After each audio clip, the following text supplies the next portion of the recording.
அனைவருக்கும் ஆத்ம நமஸ்காரம். ஒரு மனிதனுடைய டைமிங்கில் விளையாடலாம், நாட்களில் விளையாடலாம், வாரத்தில் விளையாடலாம், அல்லது மாதங்களில் விளையாடலாம், ஏன் வருடங்களில் கூட விளையாடலாம். ஆனால் அவனுடைய ஜென்மத்தில் விளையாண்டுக்கிட்டு இருக்கிறாங்க அப்படின்றது தான் நம்ம திரும்ப திரும்ப வலியுறுத்தக்கூடியது. ஒரு மனிதன் இந்த உலகியலிருந்து மாறுபட்டு சைவத்துக்கு அவன் மாறுறான் அப்படின்றதே இன்றைக்கி மிகப்பெரிய குதிரை கொம்பாக இருக்குது. நம்ம எவ்வளவோ முயற்சி பண்ணுறோம், எத்தனையோ பேரை சைவத்துக்கு மாற்ற முடியாமல் அவஸ்தைப்படுறோம். வித்தை பெற்ற ஆத்ம சகோதரர்கள் கூட தன்னுடைய பிள்ளைகளையும் மனைவியையும் தாய் தந்தைகளையும் அக்கா தங்கைகளையும் கூட சைவத்துக்கு மாற்ற முடியாமல் அவஸ்தைப்படுறதெல்லாம் நம்ம பார்த்துக்கிட்டு தான் இருக்கோம். அப்படி சைவத்துக்கு அபூர்வமாக மாறி வரக்கூடிய நபர்களை இந்த உலகத்திற்கு நம்ம சரியாக எடுத்து அவங்களுடைய ஜென்மங்களை சரியாக பயன்படுவதற்கு நம்ம வழிவகுத்து கொடுக்கணும்.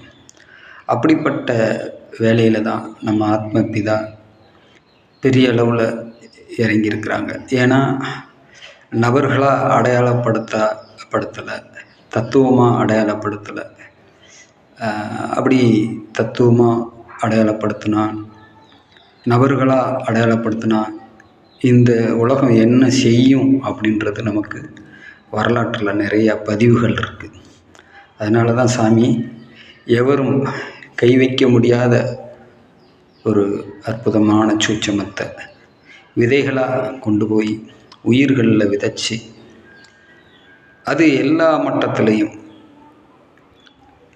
அது விளையிற மாதிரி யாரும் கண்டறிஞ்சு களை எடுக்க முடியாத அளவுக்கு இந்த உலகம் முழுவதும் பரப்பி வச்சிருக்கிறார். இப்படிப்பட்ட அற்புதமான இந்த வித்தையை நல்லபடியாக மக்களுக்கு போய் சேர்றதுக்கு ஒரு வடிவம், ஒரு வடிகால் நம்மளுக்கு இருந்தால் ரொம்ப நல்லாயிருக்கும் அப்படின்றது தான் இந்த வீடியோவினுடைய நோக்கம். ஒரு கற்பனை. இப்போ யாராலையும் தமிழ்நாட்டில் தவிர்க்க முடியாத ஒரு நிலையம் இருக்குது அப்படின்னு நீங்கள் கற்பனை பண்ணி பாருங்கள்.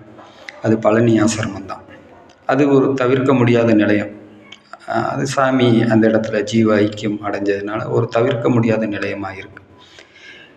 அங்கே இருக்கக்கூடிய நிர்வாகிகள் ஏறத்தாழ ஆசிரமத்தார்களைப் போல கடுமையாக தாடி முடியோட சட்டத்திட்டங்களை கடைபிடிச்சு வாழக்கூடியவங்களாக இருந்து இந்த தமிழகத்தில் இருக்கக்கூடிய ஆலய நிலையங்கள், அங்கே நடக்கக்கூடிய நன்மைகள் மற்றும் ஓரிரு கவனக்குறைவான விஷயங்கள் அத்தனையிலையும் கொஞ்சம் தலையிட்டு இந்த வருடத்தில் இந்த நிலையங்கள், இந்தந்த நிலையங்கள் இவ்வளவு சிறப்பாக செயல்பட்டிருக்கு, இந்தந்த நிலையங்களில் கொஞ்சம் கவனக்குறைவுகள் இருக்குது, அதை கொஞ்சம் சரி பண்ணிக்கிறோம் அப்படின்ற ரீதியில் அவங்க இந்த தமிழகத்தில் இருக்கக்கூடிய அத்தனை நிலையங்களையும் வழி நடத்த முயற்சி பண்ணினால் பிரமாதமாக இருக்கும்ல. ஒரு கற்பனை தான், நடந்தால் நல்லா இருக்கும்ல. இப்போ சாமியினுடைய நடவடிக்கை கிராமத்துக்கு உள்ள என்ன சட்டங்கள் இருக்கோ அத்தனையும் அந்த ஒரு நிலையம் கட்டுப்படுத்த முடியும்ல.